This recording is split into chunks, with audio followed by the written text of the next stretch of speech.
Parade గ్రౌండ్లో ఈరోజు సాయంత్రం బీజేపీ భారీ బహిరంగ సభకు సర్వం సిద్ధం చేశారు. ఇప్పటికే వచ్చేటువంటి కార్యకర్తలకు ఎలాంటి ఇబ్బందులు లేకుండా ముందస్తుగానే అన్ని ఏర్పాట్లు చేశారు. అయితే ప్రధానంగా ఈరోజు సాయంత్రం 6:30 గంటలకి ఇటు ప్రధానమంత్రి మోదీ ఇక్కడికి వచ్చేటువంటి సమయంలో ప్రత్యేక ఏర్పాట్లను కూడా చేశారు. పోలీసులు 2000 మందికి పైగానే లా అండ్ ఆర్డర్ పోలీసులు, 260 మంది ట్రాఫిక్ పోలీసులతో ఎక్కడ ఎలాంటి ట్రాఫిక్ ఇబ్బందులు కలగకుండా ముందస్తుగా ఏర్పాట్లు చేశారు. అయితే వచ్చేటువంటి కార్యకర్తలకి అభిమానులకు కూర్చునేందుకు ప్రత్యేకంగా ఇటు గ్యాలరీలను కూడా ఏర్పాటు చేశారు. వచ్చేటువంటి విఐపీలకు కావచ్చు, అదేవిధంగా కార్యకర్తలు అభిమానులకి ప్రత్యేకమైనటువంటి సీట్లను కేటాయించారు. అయితే సమ్మర్ కావడంతో అదేవిధంగా కొంత వాతావరణంలో మార్పులు చోటు చేసుకునే అవకాశం ఉండడంతో ముందస్తుగానే ఇటు జర్మనీ టెంట్స్ని ఏర్పాటు చేశారు. సభ సాయంత్రం 6:30 ప్రాంతంలో మోదీ ప్రసంగం ఉండడంతో వచ్చినటువంటి కార్యకర్తలకి అభిమానులు చూసేందుకు అన్ని స్క్రీన్లను ఏర్పాటు చేశారు. ఎల్ఈడి లైట్స్ని ఏర్పాటు చేశారు సాయంత్రం సభకి. అయితే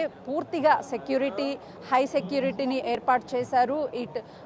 ఇటు డాగ్ స్క్వాడ్స్ కావచ్చు, అదేవిధంగా పోలీసులు ఒకవైపు వచ్చేటువంటి వాళ్ళని ముందస్తుగా తనిఖీలు చేసి ఒక్కొక్కరినిగా లోపలికి పంపిస్తున్నారు. దాదాపు ఈ సభకి 2 లక్షల మందికి పైగానే వచ్చేటువంటి అవకాశం ఉందని అంచనా వేసి ముందస్తుగా అన్ని ఏర్పాట్లు చేశారు. అయితే ప్రస్తుతం కనిపిస్తున్నటువంటి ఆ స్టేజ్ మీదనే ఇటు తెలంగాణ రాష్ట్ర బీజేపీకి సంబంధించినటువంటి ఎమ్మెల్యేలు, అదేవిధంగా ఎమ్మెల్సీలు, ప్రధాన అధ్యక్షులు వీళ్ళంతా ఆ స్టేజ్ మీద కూర్చుంటారు. ప్రధానమంత్రి మోదీ అక్కడి నుంచే తన ప్రసంగిస్తారు. అయితే రీసెంట్గా జరిగినటువంటి 5 రాష్ట్రాల ఎన్నికల్లో 3 రాష్ట్రాల్లో విజయం సాధించి ప్రభుత్వాన్ని ఏర్పాటు చేసినటువంటి బీజేపీ సౌత్లో కొంత వెనుకబడి ఉండడంతో ఇప్పుడు సౌత్లో ఎట్లయినా సరే పాగా వేయాలి. రానున్నటువంటి ఎన్నికల్లో ఇటు బీజేపీ మొదటిగా తెలంగాణ రాష్ట్రం కావచ్చు, అదేవిధంగా సౌత్కి సంబంధించినటువంటి స్టేట్స్ అన్నిట్లోనూ ఇటు తన బలాన్ని నిరూపించుకోవాలన్నటువంటి ఒక ముఖ్య ఉద్దేశంతోనే ఈరోజు తెలంగాణ రాష్ట్రంలో పరేడ్ గ్రౌండ్ వేదికగా ఈ సభని ఏర్పాటు చేసినట్లు తెలుస్తుంది.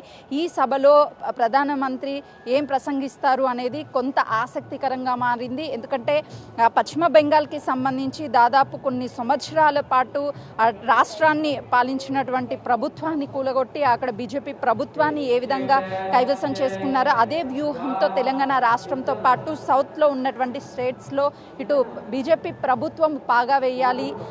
ఆ విషయాలన్నింటినీ కూడా మోదీ ప్రసంగించి ఇటు బీజేపీ కార్యకర్తల్లోనూ అదేవిధంగా నాయకుల్లో ఒక ఉత్తేజాన్ని నింపే విధంగా ఈ సభ ఉండబోతుంది